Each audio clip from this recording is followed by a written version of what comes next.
sesuai dengan Perma Mahkamah Agung nomor 1 tahun 2016 yang memang dari Perma sebelumnya nomor 1 tahun 2008 bahwa setiap perkara yang disidangkan di Pengadilan Negeri Batu Raja yang berkaitan tentang sengketa keperdataan itu wajib dimediasi.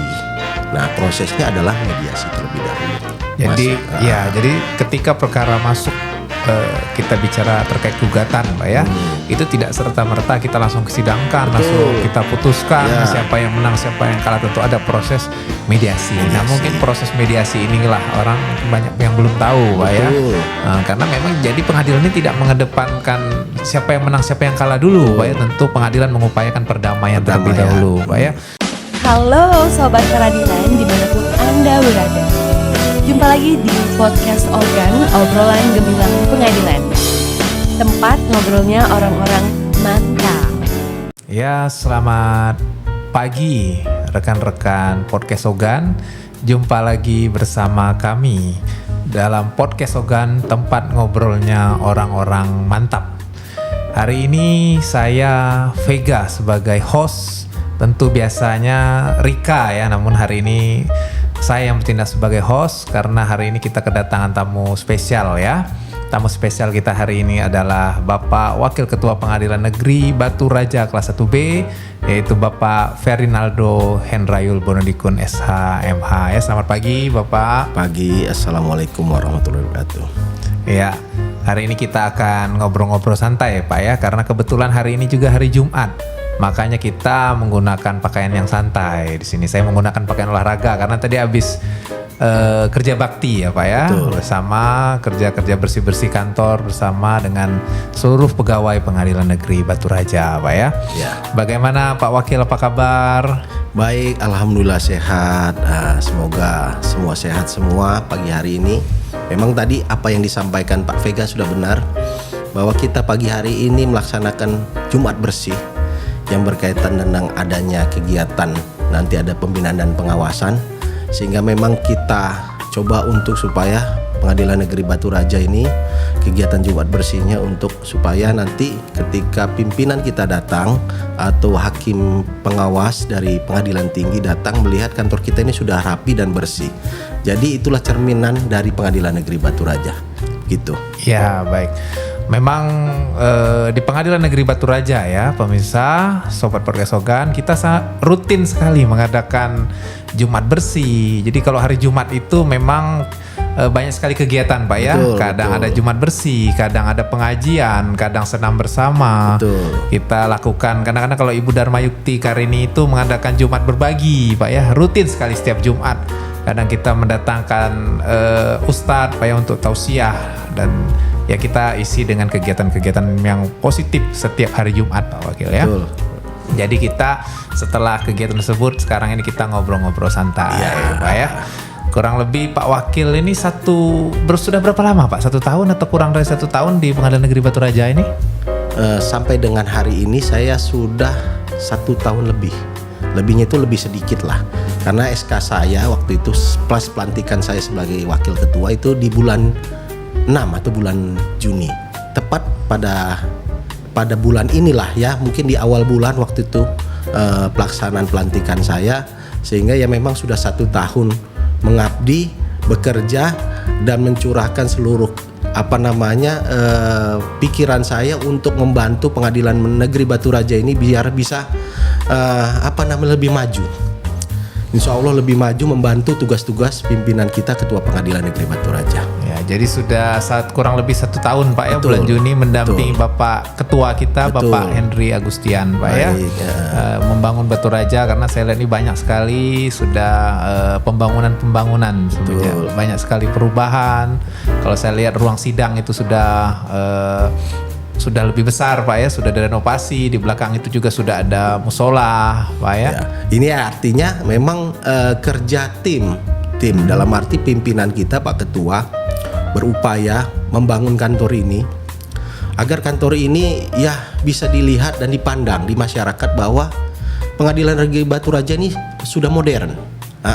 Modern dalam arti seluruh fasilitas yang ada di Pengadilan Negeri Batu Raja ini sudah terpenuhi semua. Contohnya karena memang kemarin kita belum ada musola langsung, akhirnya memang ada bantuan dari hibah dari pemerintah daerah untuk pembangunan masjid di Pengadilan Negeri Batu Raja. Itulah salah satunya ya. Ya itulah kita cukup bersyukur. Cukup bersyukur karena apa ya? Tidak gampang membangun suatu kantor pengadilan untuk supaya kantor ini bisa dilihat dan dipandang oleh masyarakat. Intinya itu, apalagi di Batu Raja khususnya. Ya, jadi memang musola itu sangat berguna Pak ya, karena mungkin bagi sobat-sobat podcast Ogan, di pengadilan ini tidak hanya sidang ya, karena di pengadilan ini juga ada pengajuan surat keterangan. Betul. Ya kan, seperti kita ambil contoh kemarin kan, sangat banyak pemohon surat keterangan untuk pencalekan Pak ya. Betul. Jadi memang fasilitas-fasilitas di pengadilan ini sangat diperlukan seperti musola dan semoga nanti ke depan lebih banyak lagi pembangunan sehingga para pengunjung atau pengguna nanti pemohon di pengadilan ini bisa terlayani dengan baik. Ya. Insya Allah lah, mudah-mudahan kedepannya ada anggarannya. Intinya begitu. Ya Pak, kita semoga ada anggaran Pak, biar Pengadilan Negeri Batu Raja semakin jaya. Betul. Pak ya.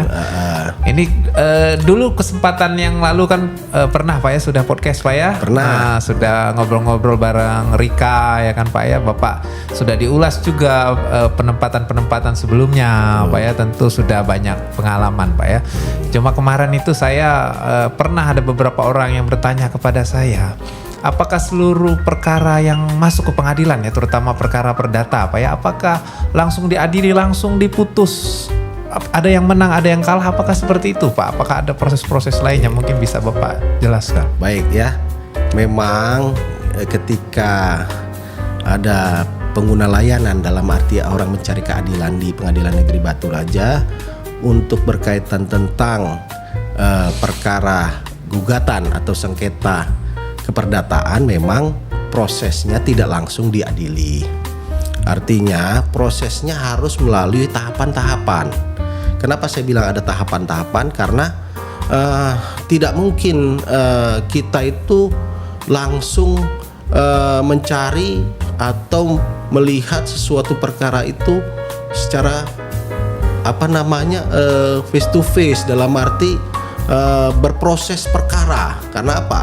Karena sesuai dengan Perma Mahkamah Agung nomor 1 tahun 2016 yang memang dari Perma sebelumnya nomor 1 tahun 2008, bahwa setiap perkara yang disidangkan di Pengadilan Negeri Batu Raja yang berkaitan tentang sengketa keperdataan itu wajib dimediasi. Nah, prosesnya adalah mediasi terlebih dahulu. Jadi jadi ketika perkara masuk, kita bicara terkait gugatan Pak ya, itu tidak serta-merta kita langsung kesidangkan. Betul. Langsung kita putuskan siapa yang menang, siapa yang kalah. Tentu ada proses mediasi. Nah, mungkin proses mediasi inilah orang mungkin banyak yang belum tahu Pak ya, karena memang jadi pengadilan ini tidak mengedepankan siapa yang menang, siapa yang kalah dulu Pak ya. Tentu pengadilan mengupayakan perdamaian terlebih dahulu Pak ya.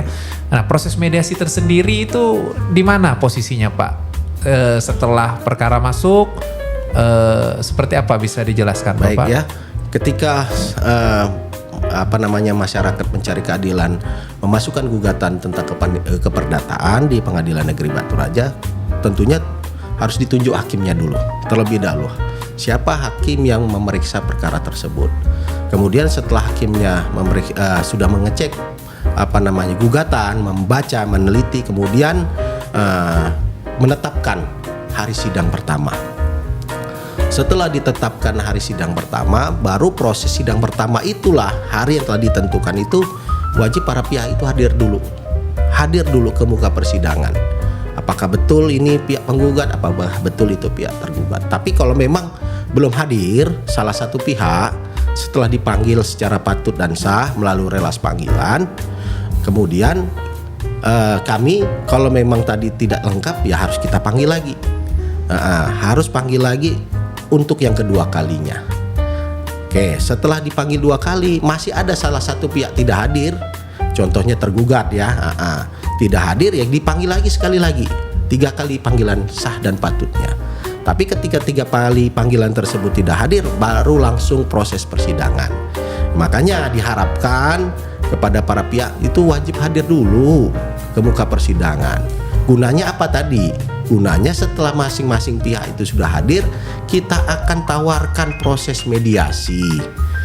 Proses kesepakatan di luar dari proses litigasi. Ini namanya non litigasi. Untuk mendamaikan para pihak terlebih dahulu. Masalah upaya kita laksanakan tadi ada tenggang waktunya proses tersebut. Proses mediasi ini ditempuh selama 30 hari ke depan, ya. Itu adalah jam kalender ya. Kemudian setelah itu kalau memang ada dibutuhkan waktu lagi, para pihak memohon waktu, kita tambah waktu 30 hari ke depan untuk proses itu. Nah, itulah makanya proses mediasi ini perlu untuk supaya masing-masing pihak, penggugat dan tergugat, untuk mengeluarkan unek-uneknya. Apa sih keinginan masing-masing pihak? Nah, itulah perlunya mediator tadi di situ. Sebagai fasilitator dari masing-masing pihak untuk mendamaikan tadi. Nah, mediator ini ya ditunjuk bisa dari luar, bisa dari dalam. Kalau dari dalam adalah para hakim yang sudah bersertifikasi mediasi. Artinya bersertifikasi ini sudah ada pelatihan dia. Bisa pelatihan dari luar atau bisa pelatihan dari dalam internal, dari Mahkamah Agung. Nah, setelah dia bersertifikasi itu dia bisa menjadi fasilitator dalam hal bermediasi ini. Ya, artinya hakim mediator. Nah, itu yang pertama, yang dari dalam. Yang dari luar bisa juga ditunjuk dari orang luar yang juga bersertifikasi. Contohnya advokat. Advokat ini punya sertifikasi mediator, bisa kita tunjuk selaku selaku mediator dari luar. Nah, itulah makanya. Nah, kalau dari mediator dari luar ini perbayar. Perbayar itu maksudnya ya ada ketentuannya bahwa ya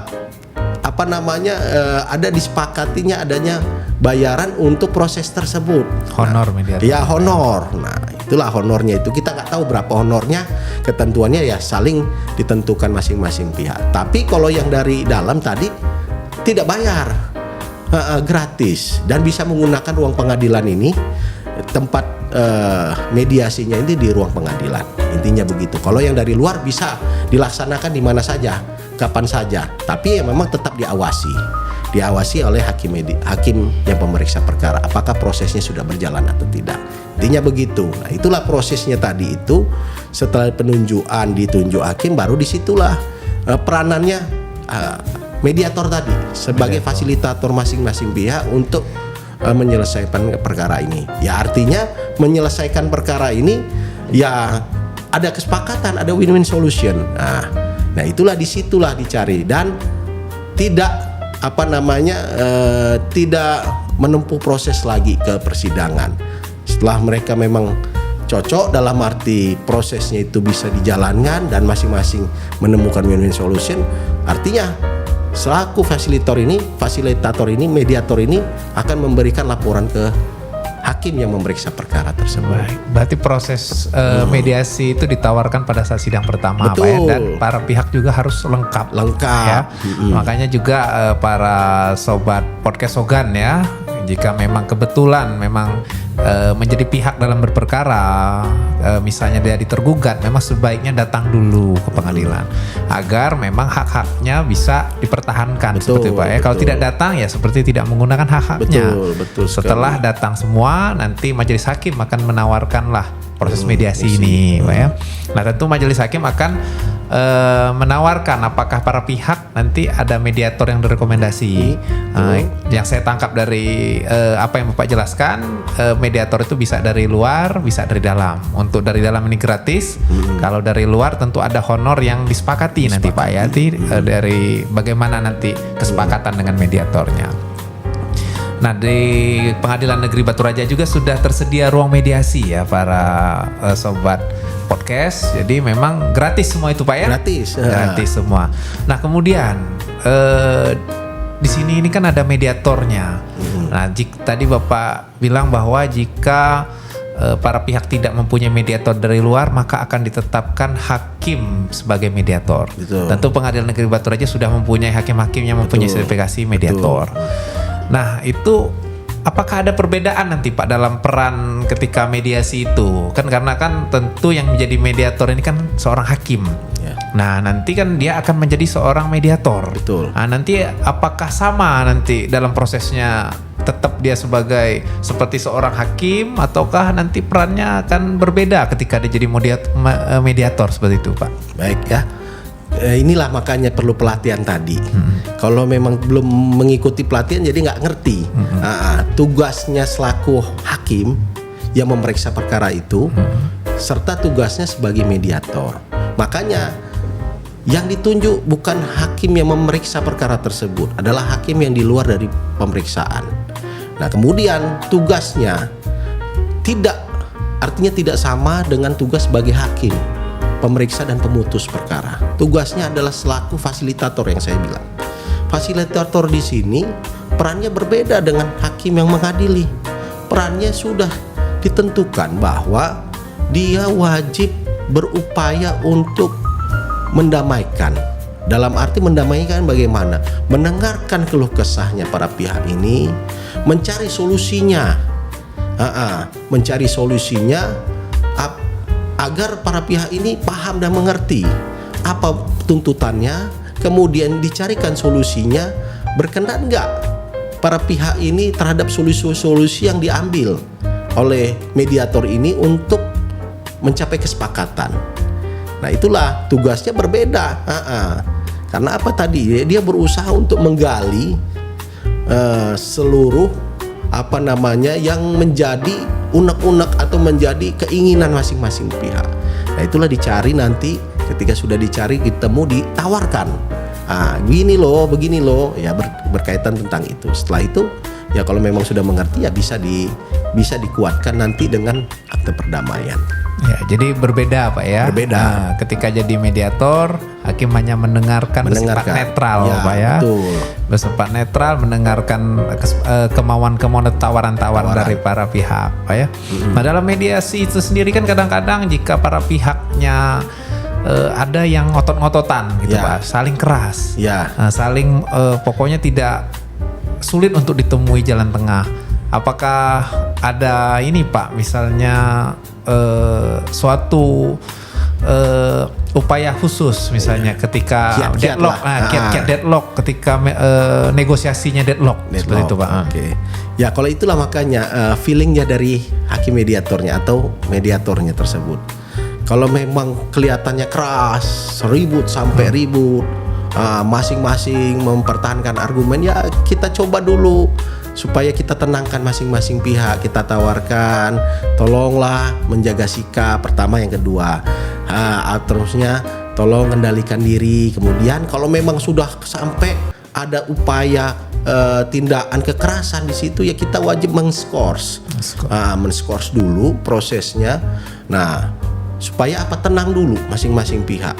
Makanya itu kemudian nanti kita coba dalam proses mediasi itu upaya bertemu dengan masing-masing pihak. Bertemu masing-masing pihak ini ya artinya disetujui dengan pihak yang lain. Bertemu dengan masing-masing pihak, kita dengarkan keluh kesahnya, misalnya ke pihak penggugat dulu, kemudian nanti kita dengarkan lagi ke keluh kesahnya di bagian pihak tergugat. Nah, disitulah kan upaya-upaya seperti itu kita dengarkan. Nanti kalau sudah dengarkan, baru nanti kita buka lagi. Sudah tenang semua, sudah ini, baru nanti kita sampaikan selaku mediator kepada pihak, oh ini loh Bu, dengan bahasa yang lebih lugas dan lebih dipahami. Artinya tadi bahasanya sudah keras, coba kita haluskan. Artinya dengan cara reframing tadi. Kita harus memahami itu proses-proses itu dengan cara reframing, merubah kalimat bahasanya yang tadi keras jadi lembut sehingga paham para pihak itu. Intinya seperti itu. Ya, karena kan para pihak ini kan kadang-kadang juga berbeda, strata pendidikannya Betul, berbeda. betul. Itu tentu kita juga harus menggali itu, Pak ya, supaya bisa mempertemukan pemikiran dari kedua belah pihak. Oh, jadi dalam mediasi pun dimungkinkan, Pak ya, misalnya yang salah satu pihak disuruh keluar dulu, Ya, gitu, Pak ya, betul. bertemu dulu dengan pihak salah Nah, satu, kemudian gantian lagi. Jika disetujui, Pak ya. Disetujui masing-masing pihak. Mungkin itu kaukus, Pak ya. Ya, betul. Itu yang dinamakan kaukus ya. Jadi Betul. pemirsa barangkali mungkin agak sedikit tidak familiar bagi pemirsa ada yang namanya kaukus. Kaukus itu adalah pertemuan antara mediator dengan salah satu pihak, satu Pak ya. pihak. Di mana salah satu pihaknya keluar. Ya, dan kemudian gantian, Pak ya. Gantian, Tentu dengan persetujuan dengan pihak. Karena kan kadang-kadang ada yang malu, Pak ya, untuk mengungkapkannya, Iya. Pak. Segan. Dan ya artinya ya belum tentu apa yang diutarakan itu para pihak ini bisa langsung dipahami. Nah, harus ada orang yang bisa memahami maksud dan tujuannya. Itulah mediator tadi.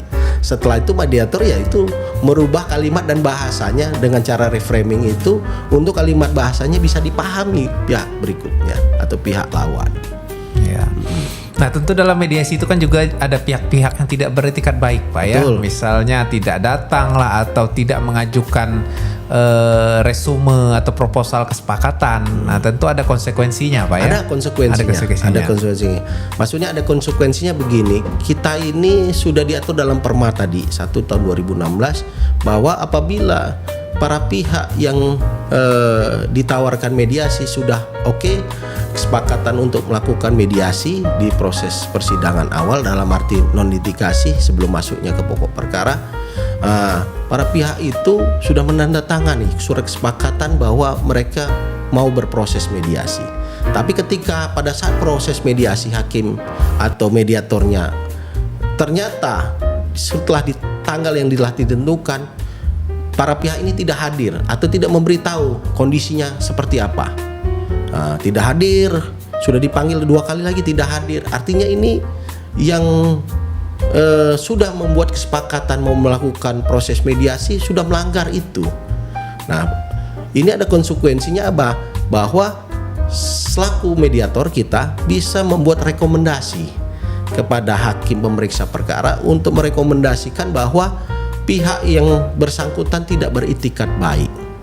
Nah, kalau sudah direkomendasikan tergantung hakimnya yang memeriksa perkara, apakah langsung bisa dinyatakan bahwa ini putusannya tidak dapat diterima. Karena apa? Tadi proses itu tidak dijalani, karena mungkin adanya sesuatu hal kita tidak tahu. Tapi yang pasti rekomendasinya adalah para pihak yang tidak hadir atau tidak melaksanakan proses mediasi ini dianggap tidak beritikat baik sehingga bisa direkomendasikan ke hakim pemeriksa perkara untuk menentukan sikap.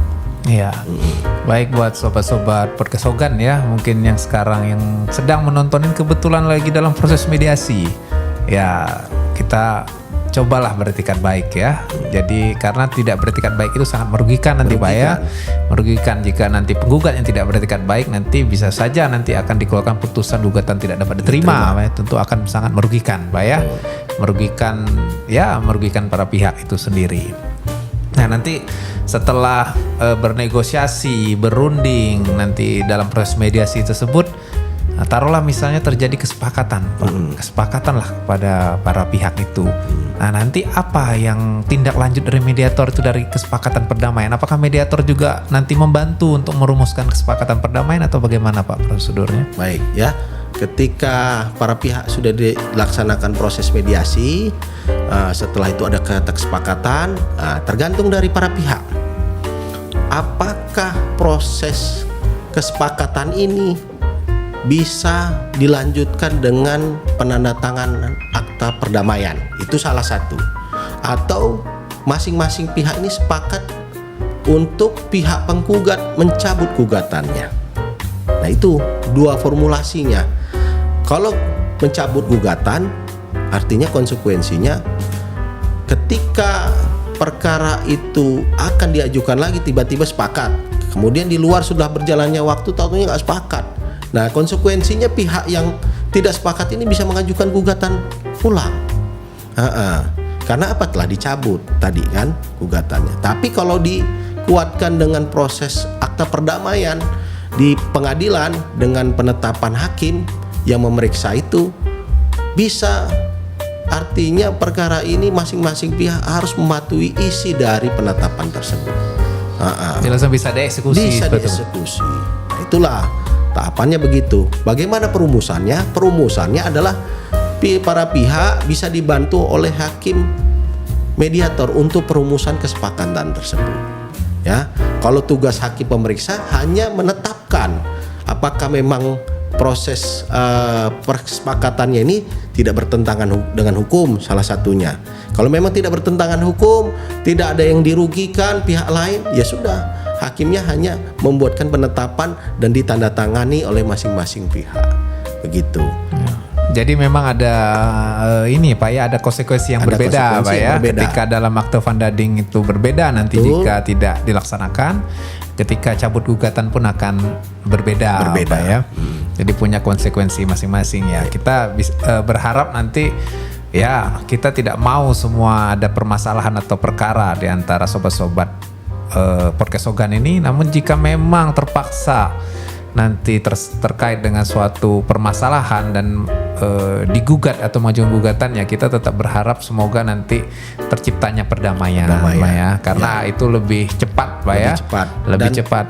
Dan tujuan mediasi itu sudah disampaikan juga bahwa tujuan mediasi kita ini di pengadilan ya untuk apa? Untuk supaya meringankan beban-beban pimpinan kita di Mahkamah Agung, supaya perkara-perkara itu tidak menumpuk di Mahkamah Agung. Makanya itu juga jadi tujuan dari pelaksanaan mediasi ini. Iya, karena kalau di Mahkamah Agung itu kan ada nanti banding, kasasi, dan itu sangat prosesnya lama Pak ya, dan ada pihak yang kecewa karena kalah Pak ya, dan ada pihak yang menang. Tapi dalam mediasi ini nanti pihak adalah win-win solution. Betul. Ya tujuannya ya itu tadi win-win solution. Win-win solution supaya para pihak bisa berdamai. Nggak ada lagi proses perkara masuk ke pengadilan yang menumpuk. Artinya ya menumpuknya tadi prosesnya Pak Vega sampaikan bahwa menumpuknya itu dengan diadili di pengadilan negeri, pengadilan tinggi sampai Mahkamah Agung ataupun sampai PK di Mahkamah Agung, itu prosesnya lama dan penumpukan berkas terus begitu. Sehingga ya itulah dicari cara dan solusi. Itulah proses mediasi, karena memang mediasi ini ya awam sekali ya. Jadi jarang sekali ya masyarakat Indonesia ini langsung mediasi itu langsung ketemu, langsung selesai persoalannya kan. Ya kadang pada saat di tingkat mungkin ada sengketa tanah di desanya, coba melalui mediasi ke perangkat desa, tapi ternyata memang suka ada hal-hal tertentu yang belum bisa diselesaikan di situ, makanya gugatan bisa masuk ke pengadilan. Iya. Baik, apakah semua perkara bisa dimediasi Bapak? Ya, kalau semua perkara bisa dimediasi. Artinya mediasi ini bisa dilaksanakan ketika perkara kepaniteraan perdata itu masuk. Baik perkara gugatan, kemudian yang ada keberatan pihak ketiga, denden perzet, sama perkara-perkara yang semuanya berkaitan tentang yang tidak ada kaitannya dengan tenggang waktu. Artinya kalau yang ada tenggang waktu tidak bisa dimediasi. Nah, kemudian kalau masing-masing artinya pihak tergugat tidak hadir atau pihak penggugat tidak hadir gitu, gimana coba kita mau mediasi? Nggak bisa. Artinya harus semua itu harus hadir dalam proses itu baru bisa dimediasi. Dan yang ada tenggang waktunya tadi, kalau yang perkara niaga kayak selisih hubungan industrial kayak gitu itu karena ada tenggang waktunya sehingga tidak bisa dimediasi. Jadi ada ketentuannya memang. Ada yang mana perkara yang bisa dimediasi dan ada perkara yang tidak bisa dimediasi. Ya, seperti gugatan sederhana itu kan ada jangka waktunya sehingga tidak ditawarkan proses mediasi seperti itu. Betul. Walaupun memang bisa saja damai Pak ya, dalam proses berperkara itu di tengah-tengah bisa damai, itu pun nanti bisa juga diakomodir seperti itu Pak ya. Baiklah, ini proses mediasi ini teman-teman memang kalau kita telah lebih dalam, ini memang ini sebuah adat istiadat lama Pak ya. Betul. Kita emang sudah dari dahulu, dari zaman nenek moyang kita ini memang dikedepankan mediasi musyawarah Pak ya, untuk win-win solution Pak ya. Sampailah sekarang ini melalui permanya. Dan ya sekarang ini sudah zaman-zaman serba elektronik Pak. Betul. Saya ingin tahu apakah ada terobosan dari Mahkamah Agung yang terkait mediasi. Apakah mungkin misalnya mediasinya secara elektronik, karena kan sekarang sudah Zoom, sudah era-era sudah serba elektronik. Apakah ada Pak? Ada. Oke, ini saya jelaskan bahwa Mahkamah Agung sudah mengeluarkan perma nomor 3 tahun 2022 berkaitan proses mediasi yang dilaksanakan secara elektronik. Nah, inilah proses mediasi dilaksanakan secara elektronik ini, masing-masing pihak ini nggak perlu harus ketemu di pengadilan, asal ya didaftarkannya secara elektronik dulu, diverifikasi dulu. Jadi masing-masing pihak sepakat melakukan mediasi secara virtual namanya. Ada ruangan khususnya. Virtual itu bisa melalui WA, bisa melalui Twitter atau apapun yang berkaitan di situ yang memang ada aplikasi tentang bisa berbicara atau bisa komunikasi 2 arah 3 arah tersebut. WA tadi kan misalnya contohnya. Nah, itulah ruang virtualnya disediakan. Memang harus didaftarkan dulu dan masing-masing harus sepakat dulu semua mau melaksanakan proses mediasi secara elektronik. Tapi kalau nggak mau bisa melaksanakan nggak bisa juga. Nah, itulah perlu mediator melakukan verifikasi. Nah, kemudian hakim yang memeriksa perkara ini sebelum pelaksanaan mediasi itu ditawarkan. Sekarang wajib ditawarkan 2 cara. Cara yang manual tadi, para pihak hadir di pengadilan, atau cara virtual tadi. Intinya begitu. Jadi ada pengembangan inovasi dari Mahkamah Agung, makanya mengeluarkan perma tersebut. Ya, jadi sekarang sudah ada secara konvensional atau Betul, manual dengan secara elektronik Pak ya.